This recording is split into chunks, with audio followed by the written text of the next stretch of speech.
guys, today I'm going to make some beef stew in the Instant Pot.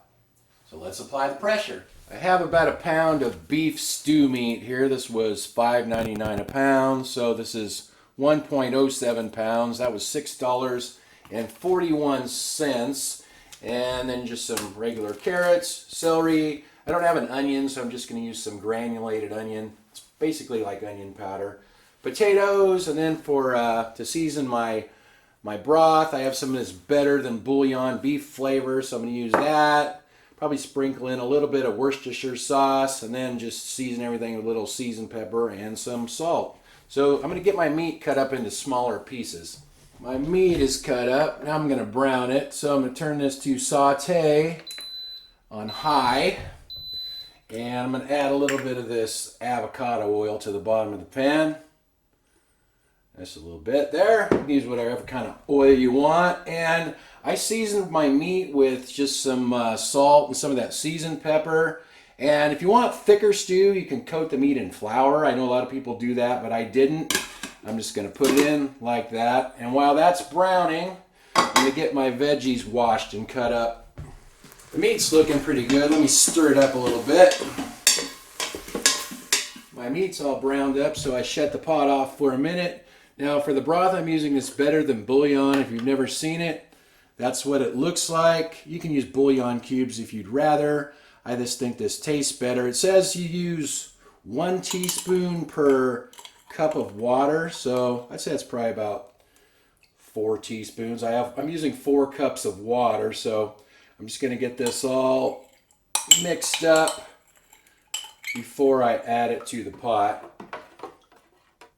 The meat looks good. Now let's get everything else into the pot. I used 3 stalks of celery, about 4 or 5 carrots, and 4 or 5 potatoes. And I cut everything into pretty good sized chunks. That's just how I like it.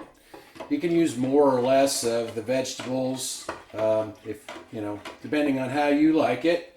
And now we'll get our broth in there. This is 4 cups of broth, all mixed up.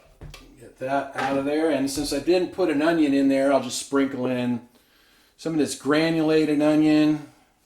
I don't know, probably call that a couple tablespoons, I guess.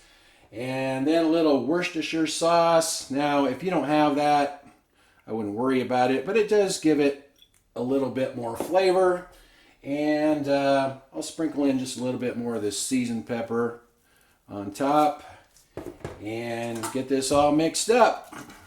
Let's get the lid on and get cooking here. Okay, now I'm putting it on the pressure cook setting for 20 minutes. And I'm going to keep warm off, and I'll let the pressure release on its own. So it'll probably take about an hour or so. It's been an hour and 26 minutes, and I just heard the pressure pin drop. So let's take a look. Oh yeah, that looks pretty good to me.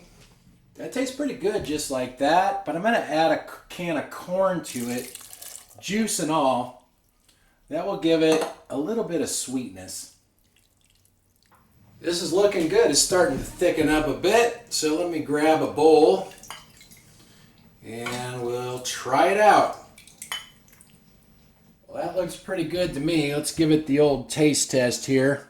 Might be a little more like soup than stew, but whatever. Guess we'll call it stoop. All right. Anyway, let's see how it tastes.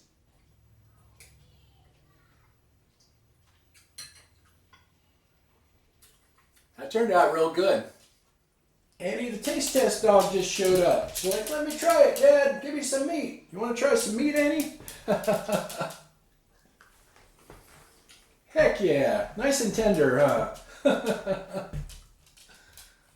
Well, that turned out real good. Like I said, you don't have to have Worcestershire, but it does give it a nice little extra something, a little tanginess or something. It kind of really gives it a little more extra flavor. So that was in the pot about an hour and a half, close to an hour and a half by the time the pressure released on its own. So anyway, I will write all the ingredients in the description for you guys. Thanks for watching. Talk to you guys next time.